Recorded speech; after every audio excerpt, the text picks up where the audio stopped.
Republican lawmakers in some states are filing bills to keep lessons about systemic racism out of the classroom. A recent piece from Axios looks at this push in at least 9 states to limit or ban the teaching of what's being called critical race theory. Russell Contreras is a race and justice reporter for Axios, and he wrote the article, and he's here to talk about this. So, Russell, thanks for joining us. I think a lot of people would have seen these sort of controversial headlines of, people pulling their kids out of really expensive private schools because they don't like critical race theory being taught. But I think a lot of people don't know what critical race theory is, and as I understand it, even I guess the intellectuals are sort of arguing about what exactly it means. But give us like the basic sort of building blocks. Explain what critical race theory is, and then tell us where this legislation is being introduced to block it from being taught in schools. Well, critical race theory is a framework that was developed in the 1970s by legal scholars that argues white supremacy maintains power through the law and other legal systems. The theory says that racism is a systemic problem that goes back to the nation's foundation. If you look at slavery, the African Americans were listed in the Constitution as 3/5 a person. If you look at the Declaration of Independence, the word savage was used numerous times to describe Native Americans. So the theory maintains that our legal system, our systemic creation is rooted in racism and therefore needs to be attacked, that racism does not come from individuals, it comes from the system. What you're seeing now, after a lot of focus groups by conservatives, is an attack on critical race theory in schools, in lessons, any traces that they have as the nation becomes more diverse and there's push for more ethnic studies, more Black studies, more Latino studies, that these conservatives want that out of schools. We see bills introduced at a federal level in at least 9 states across the country, even a movement to attack critical race theory at a school board level. And conservatives are really attacking this idea, even if folks don't agree or even have a debate of what the concept means. This comes as parents are asking for more diverse curriculum. There is a push to discuss slavery and Native American removal across the country in our nation's school lessons. And so the reaction is to, against critical race theory, is to take discussions about racism out of schools. And I think that's where the debate is going, and it's becoming very intense, especially at the school board level. So, Russell, you mentioned that the U.S. Constitution refers to enslaved Black people as 3/5 of a human. The Declaration of Independence also refers to Native Americans as savages. And lest anyone think that's ancient history, first of all, it's in the 2 founding documents of this country. Also, you had a former United States Senator just a couple of weeks ago saying to a wide audience and refusing to actually apologize or back down from his statements that Native Americans' contribution to American history is, and I'm paraphrasing here, is not important or non-existent. So what is the argument? I want to understand when people say that this should not be taught in schools. In your article, you refer to Representative Burgess Owens, who is Black. He's a Utah Republican, and he says this: "Fire them, get rid of them. That ideology is against everything we believe in. We need to fire everyone we can find, and those we will fire later on will figure out a way to get rid of them too." But within that statement, and I haven't watched his entire appearance on Newsmax, what did he say was his actual criticism of this theory? In other words, the things that we just talked about, the way that African Americans were measured by the census at the start of at the founding of this country, the way Native Americans were referred to as savages. Does he disagree with that? Does he not think that that actually is in those documents? What he's arguing, as others are, is that there needs to be a return to how we teach civic lessons and history back into the 1950s. After the Korean War, during the Korean War, we had some defectors from the U.S. Army go onto the North Korean side. And so a law was passed to require history in schools that taught patriotism, that taught nationalism. And so what he's arguing, what a lot of conservatives are arguing, is that we need to return to that, use history as a tool to reinforce patriotism. Unfortunately, or fortunately now, we see history as a different type of subject, a different type of entry level to understand this country. And to understand this country, we must confront our racist and our nationalistic past and how it affects people of color. We just commemorated the 100th anniversary of the Tulsa Race Massacre. Those people there, the people affected, the survivors, the family of survivors, are Exhibit 1 about what happens with systemic racism. After Black Wall Street was destroyed in Tulsa, there were attempts by Black families to rebuild. They wanted to rebuild and hold the people accountable for murder and this race massacre. But the system itself there in Tulsa prevented them from doing so. They were refused building materials. The system refused to hold those accountable for murder. And there was no accountability, and there hasn't been any accountability for 100 years. People are using the Tulsa Race Massacre as an example of how the system continues to oppress people of color. And what the proponents of critical race theory, or even those that want discussions about racism in schools, are arguing, hey, look, let's just acknowledge this history. Before we can even come to solutions about our present day, you have to acknowledge what happened. And so what right now is the debate, I'm thinking of 1984, of Winston Smith trying to go back into history and rewrite it, that this didn't happen. So what these people are arguing on both sides is a fight over history and the narrative of this country. And that's what this is going down to, that this history should not be looked at from a national perspective, but we should look at the facts of what happened from slavery all the way to Native American removal, and that students should know about it and they should debate it. So it's not just state legislatures that are, introducing these bills. House Republicans introduced a bill to ban federal funding for teaching critical race theory. Sometimes I wonder just how organic these sort of things are, because I can't imagine that there are bucket loads of federal money that's going into this. But they held a news conference last month. I want to play some of what they said.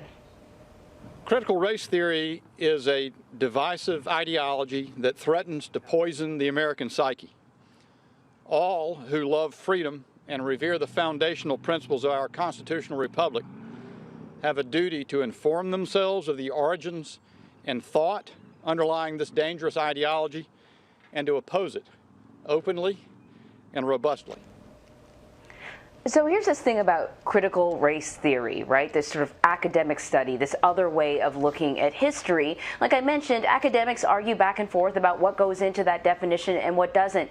And then there is how it's interpreted within the schools, what schools are doing. And I got to tell you, I don't know how you just sort of introduce a bill that bans critical race theory without wiping out any conversation about race. And I would think even people who are pushing patriotism would acknowledge that racism is something that is, not good and should be discussed. I'm just sort of confused as to what the lawmakers are hoping to accomplish with these bans. Well, it looks like this was focus group by various conservatives, that it's easier to say let's ban critical race theory, which is an esoteric term for most folks, than saying let's ban the discussion about systemic racism in our schools. So to use those terms, critical race theory, it sounds academic, it sounds distant, it sounds elitist, and it polls well. But it seems like this is an organized effort, not just at the federal level, but at the school board level. You have a group that started a super PAC or a PAC to train conservatives at a school board level to attack critical race theory. Just recently, we had a very heated discussion in a school board in Missouri where the parents gathered, and there was obviously a division between the parents of color and white parents. In one case, an Asian American woman spoke out and said, I've been affected by racism. This is why I think we should have diversity in schools. And behind her, there was a white woman shaking her head and said, no, you haven't. No, you haven't. So we can even have an agreement on how people of color should define their own past, much less an academic past. But so let me ask it this way, Russell. We just played a soundbite where a lawmaker talked about people who love freedom. We just honored our fallen heroes on Memorial Day this past week, on Monday. And my thoughts, as always on Memorial Day, I always think about cook third class Dory Miller. Dory Miller, for those who might not remember, was a cook during the attack on Pearl Harbor on the West Virginia, and he was a cook, and he manned a gun as the Japanese Zeros were firing on our ships in Pearl Harbor, and was able to actually down some aircraft. And I bring up Dory Miller because he was black and because he had joined the Navy. Why? Because he loved his country and because he loved freedom. But Dory Miller was also not able to rise above the rank of being a cook. He was actually charged with serving breakfast, and the time of the attack on Pearl Harbor was collecting laundry, which was, at the time, most of people who are of African American descent in the United States Navy were relegated to those tasks. They could join the military, but they were relegated to positions like Dory. Not all, but a lot. And so the notion that Dory Miller could join the military, he loves freedom, he wants to, to attack the enemy the same way all of his fellow sailors and officers want to do, is wonderful. And it points to the nationalism, the freedom loving that lawmaker spoke about, and the nationalism that you say people want to revert back to when teaching about this country and its purpose. But on the other side, the explanation for why Dory Miller was a cook in the United States Navy is one of the things that we're talking about right now. So where's the disconnect for people to understand Dory Miller's position? A freedom-loving patriot who gave his life in the sacrifice of the very ideals that this country was founded on, but a lot of those ideals also relegated him to being a cook on a Navy ship. Yeah, I think of Corey, and I also think of Macario Garcia, who was awarded the Medal of Honor fighting Nazis in Germany. He was this hero, a Mexican immigrant, and he comes back to the Houston area right after that and is denied service at a diner because he's Mexican. It happens to him, it happened to Felix Longoria, it happened to a number of folks. And I think the reason why there's such a strong reaction to critical race theory on one side and those who are promoting diversity in the others is because there's an acknowledgement, especially among scholars of color, that we don't know about Corey's story, that we don't know about Macario's story. This is example that people of color throughout the American history have had to overemphasize their Americanness just to be included in the narrative. And what a lot of scholars are arguing is, look, we need to know about Corey, we need to know about Macario Garcia, but why were they in this position to begin with? And what happens when they come home? How did we honor them? And because they're not in the narrative right now, and there's this argument that we should not include them, right? Only the heroic parts, but let's not talk about why they were in a segregated unit to begin with. That it's this battle of trying to be defined and trying to include us in the narrative. And beyond critical race theory, let's talk about diversity. This country has not included the experiences of Native American and Latinos and African Americans in its history. And if you take out critical race theory or take out discussions about systemic racism and you still want diversity, what you're going to end up with just heroes and holidays. You're going to find out, okay, let's talk about why Miles Davis plays such a beautiful horn. But let's not talk about the segregation he grew up with that put him in that position to begin with. Exactly. It's an important point, Russell. But what it seems like, sorry, Russell, because your answer to sort of the last question I thought was critical, where you talked about PACs, who are well-funded, targeting school districts and school boards in order to pack them with people specifically, not for other things, but specifically to combat what they're calling critical race theory. And the conversation to me seems like it's sort of going the way of defund the police, where where there's one group that has defined it as, well, you're going to send a social worker to, a gun battle. And another group is saying, no. What we're talking about is reimagining public safety and the role of police as well as others. And here you have one group that's defining it as, you're making people feel badly about being proud to be Americans or whatever the case may be, and another group that's saying no, but we have to have a very honest conversation about the history of this country. And to me, it feels like it's not organic. It's not. It's an agenda.